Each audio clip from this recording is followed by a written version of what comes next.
Hello everyone, it's Milker and today I am going to read S6 1699 Sideways Story from Wayside School.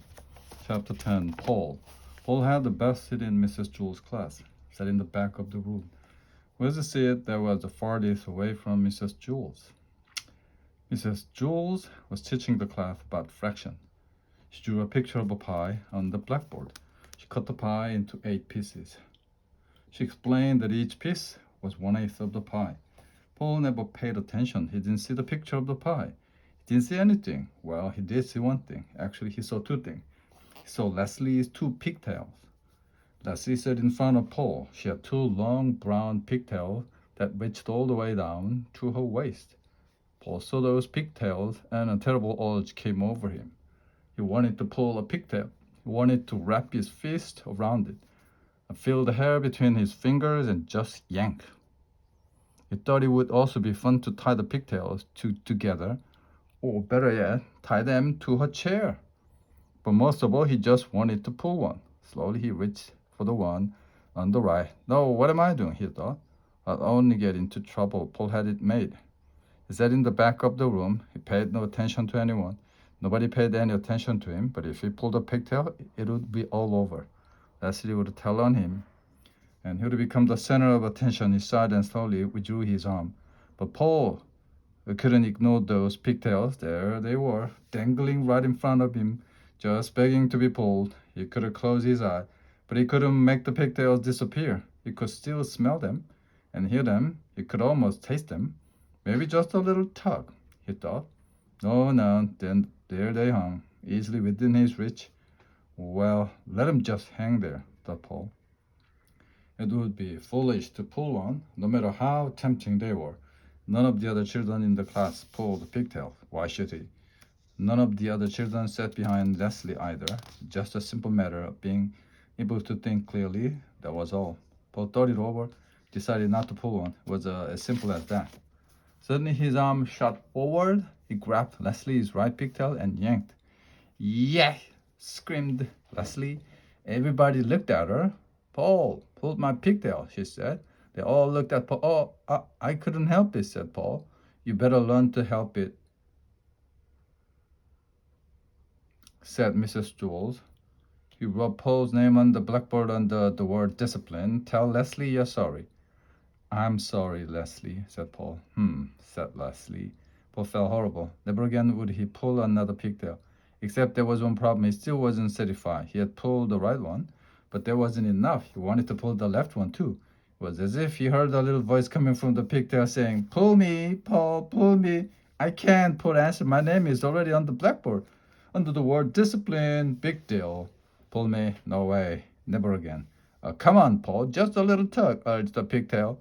What harm could it do? Lots of harm, sir. Leslie will scream and I'll get in trouble again. Boy, that's not fair, whined the pigtail. You pulled the right one. Now it's my turn. I know, but I can. Sure you can. Just grab me and yank. No, it's not right. Sure it is, Paul. Pigtails are meant to be pulled. That's what we are here for. Tell that to Leslie, said Paul. Leslie won't mind, said the pigtail. I promise. I bet, just like she didn't mind the last time. You didn't pull hard enough, said the pigtail. Leslie likes us pulled really hard. Really? Asked Paul. Cross my heart. The harder, the better. Okay, but if you're lying, I promise, said the pigtail. Paul grabbed the leg pigtail. It felt good in his hand. He pulled as hard as he could. Yay! Screamed Leslie. Mrs. Jules asked. Paul, did you pull Leslie's pigtail again? No, I pulled the other one. All the children laughed. Are you trying to be funny? Asked Mrs. Jules. No, I was trying to be fair. I couldn't pull one and not the other. The children laughed again. Pigtails are meant to be pulled, Paul concluded. Mrs. Jules put a check next to Paul's name on the big blackboard under the word discipline. But at last, Paul was satisfied. True, his name was on the blackboard with a check next to it, but that really didn't matter. All he had to do was stay out of trouble the rest of the day. His name would be raised. It's easy to stay out of trouble when you have the best seat in the class. In fact, Paul could do this every day. He could pull Leslie pigtail twice and then stay out of trouble the rest of the day. There was nothing Leslie could do about it. Suddenly, out of nowhere, Leslie screamed, "Yeah!" Mrs. Jewell circled Paul's name and sent him home early on the kindergarten bus. Nobody would believe that he hadn't pulled Leslie's pigtail again. Chapter 11.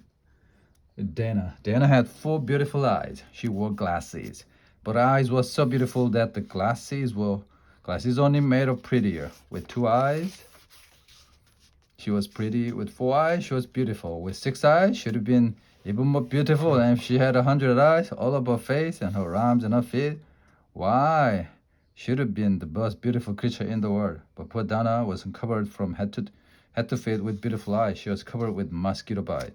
Mrs. Jewell picked up a yardstick and said, "Now it's time for arithmetic." "Oh no, Mrs. Jewell, I can't do arithmetic. I itch all over. I can't concentrate." "But we have all kinds of arithmetic," said Mrs. Jewell. "Addition without carrying, addition with carrying, and carrying without addition." "I don't care," cried Dana. "We have that too." "Addition without carrying. Now stop carrying on." Dana whined. "I can't, Mrs. Jewell. I eat too much. And I'm too thirsty," said DJ. "I'm too tired. I'm too hungry. I'm too stupid." Miss Jewell hit her desk with a yardstick. "Everyone stop talking," Mrs. Jewell said. "We're going to have arithmetic now, and I don't want to hear another thing about it." "But Mrs. Jewell, I really do itch. I can't do arithmetic." Dana whined. "No, arithmetic is the best known cure for an itch. How many mosquito bites do you have?" "I don't know. Over 100. First I try scratching one, but then another one starts to itch. So I scratch that one, and that one stops, and another one starts. So I scratch that one, and itch moves down to another one. Then it goes back to the first one. The itch just never stays in the same place. I just can't scratch them all. What you need is a good, strong dose of arithmetic," said Mrs. Jewell. "I'd rather have the calamine lotion," said Dana. "Remember, Dana? Mosquito bites itch, not numbers. So what?" "Well, you just have to turn your mosquito bites into numbers. I'm a mess." She began to turn the mosquito bites into numbers. "How much is 3 mosquito bites plus 3 mosquito bites?" she asked. Randy raised a hand. 6 mosquito bites, she answered. "How much is 6 mosquito bites minus 2 mosquito bites?" asked Mrs. Jewell. 4 mosquito bites. "How much is 5 mosquito bites times 2? "Oh, 10 mosquito bites," said Bebe. "Very good." "I still itch," Dana complained. "I've got one more question," said Miss Jewell. "How much is 49 mosquito bites plus 75 mosquito bites?" Nobody raised her hand. "I think, class, this is for Dana." Nobody knows. Nobody knew the answer. Dana's itch began to get worse and worse. Dana began counting her own mosquito bites. She counted 75 on one side and 49 on the other. Then she added them all together for a total of 124 mosquito bites. 124 mosquito bites, Dana called. "Very good," said Mrs. Jewell. Then I had 124 mosquito bites, and none of them itched anymore. "I'm still thirsty. I'm still tired, Ron. I'm still hungry," said Terrence. "I'm still stupid," said Todd. "I'm glad we turned my mosquito bites into numbers instead of letters," said Dana. "I could never spell mosquito." The end.